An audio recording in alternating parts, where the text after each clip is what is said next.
வணக்கம் நண்பர்களே. பவர் செல்ல ஒரு கமாண்ட் லெட்டை பற்றி நாம் இங்கே பார்க்க போகிறோம்.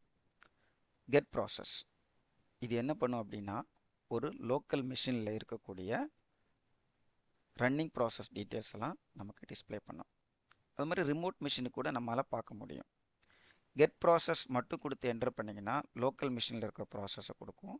Get process minus computer name கொடுத்து ரிமோட் கம்ப்யூட்டரோட நேமை கொடுத்தீங்க அப்படின்னா ரிமோட் கம்ப்யூட்டரில் இருக்கக்கூடிய ப்ராசஸை நமக்கு டிஸ்பிளே பண்ணும்.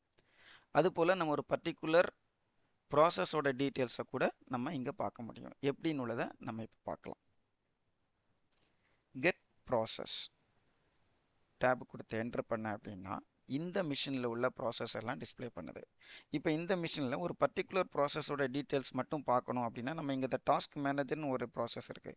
அதோட டீட்டெயில்ஸ் மட்டும் பார்க்கணும் அப்படின்னா கெட் ப்ராசஸ் டாஸ்க் ப்ராசஸோட நேம் டாஸ்க் எம்ஜிஆர் அப்படின்னு கொடுத்தோன்னா டாஸ்க் மேனேஜரோட ப்ராசஸ் டீட்டெயில்ஸ் எல்லாமே கொடுக்குது. அது எவ்வளோ சிபியூ எடுத்துக்குது, எவ்வளவு மெமரி ஆக்குப்பை பண்ணுது அப்படின்ற டீட்டெயில்ஸ் எல்லாம் நம்ம இங்கே டிஸ்பிளே பண்ணுது. இப்போது ரிமோட் மிஷினில் இருக்கக்கூடிய ப்ராசஸ் எல்லாம் பார்க்கணும் அப்படின்னா get process hyphen computer name remote மிஷினோட நேம். எனக்கு இங்கே வந்து கிளைண்ட் 2 அப்படின்னு கொடுத்துருக்குறேன். கிளைண்ட் 2ல் இருக்கிற ப்ராசஸ் எல்லாம் டிஸ்பிளே பண்ணும்.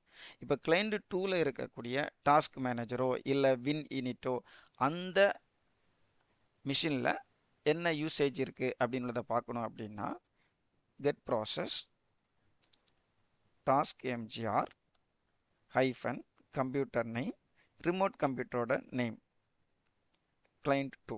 இப்போ கிளைண்ட் 2ல் டாஸ்க் மேனேஜரோட யூசேஜ் டீட்டெயில்ஸ் நமக்கு இங்கே டிஸ்பிளே ஆகிருக்கு.